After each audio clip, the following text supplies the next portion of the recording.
વારંવાર આ ધાર્મિક મંદિરે દર્શન કરવા આવું છું. રોડ રસ્તાનું નવું કામ શરૂ થયેલ, આથી મને એમ થયું કે હવે સારા રસ્તામાં ચાલવા મળશે, પણ તરત જ નવો બનેલો રોડ જ ખોદીને પાછો નુકસાન કરવામાં આવેલ છે અને લોકોના ટેક્સના પૈસાનો વેડફાટ થાય છે. અહીંયા રેતીનો વપરાશ થયેલ જ નથી અને સિમેન્ટનો વપરાશ થયેલ નથી. અહીંયા ખાલી કપચી, રેતી અને ભૂકીને એવી રીતે એકદમ હલકી ગુણવત્તાનો માલ મટીરિયલ વપરાયેલ છે. અહીંયા કોઈ જવાબદાર એન્જિનિયર કે કોઈ પણ એજન્સીવાળા કોઈ હાજર નથી અને મને અગાઉ પણ માહિતી મળેલ છે કે આ એજન્સી અગાઉ બ્લેકલિસ્ટ થયેલી છે. તો આ બ્લેકલિસ્ટ થયેલી જ એજન્સીને આવી રીતે અને એન્જિનિયરની બધી મિલીભગત છે અને આવો ભ્રષ્ટાચાર કરવામાં આવે છે અને લોકોના ટેક્સના પૈસા બગાડવામાં આવે છે. આ અંગે તાત્કાલિક હળવદ નાગરિકોની લાગણી અને માગણી છે કે આ અંગે તાત્કાલિક નિર્ણય લેવામાં આવે, એજન્સીને સસ્પેન્ડ કરવામાં આવે અને એન્જિનિયરને પણ સસ્પેન્ડ કરવામાં આવે.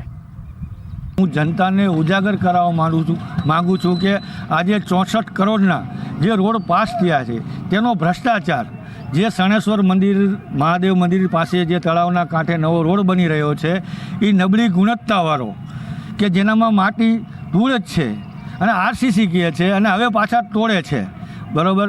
અને હળવદ નગરપાલિકાના ચીફ ઓફિસર હોય કે પ્રમુખ હોય કે ઉપપ્રમુખ હોય કે કોઈ પણ અધિકારી હોય, અહીંથી 24 કલાક નીકળે જ છે, છતાંય આવો ગુણવત્તાવાળો વગર ગુણવત્તાનો રોડ જે ધૂળ અને માટીની વાળો જ છે, એના માટે આ ભ્રષ્ટાચાર બંધ કરે અને સારા ગુણવત્તાવાળો રોડ કરે. આ જનતાના ટેક્સના પૈસા છે અને મહેરબાની કરીને આ ખાસ કરીને હળવદના નગરપાલિકા વિસ્તારના હળવદની જનતાને ખાસ જણાવવાનું કે આ રોડ ભ્રષ્ટાચારમાં ચાલે છે અને આ જ કોન્ટ્રાક્ટર બ્લેકલિસ્ટમાં છે. આગળ પહેલાં શણેશ્વર મંદિર ને પરશુરામ વચ્ચે મંદિરમાં જે રોડ બનેલો હતો 3 વાર બનાવ્યો હતો, એ જ કોન્ટ્રાક્ટરને આ કોન્ટ્રાક્ટર આપવામાં આવ્યું છે. તો આવા ભ્રષ્ટાચારી કોન્ટ્રાક્ટરને શું લેવા આપો? ક્યાંક ને ક્યાંક હળવદ નગરપાલિકાના સદસ્યો હોય કે પ્રમુખ હોય કે ઉપપ્રમુખ હોય, આમાં કોન્ટ્રાક્ટરને ક્યાંક મિલીભગત છે.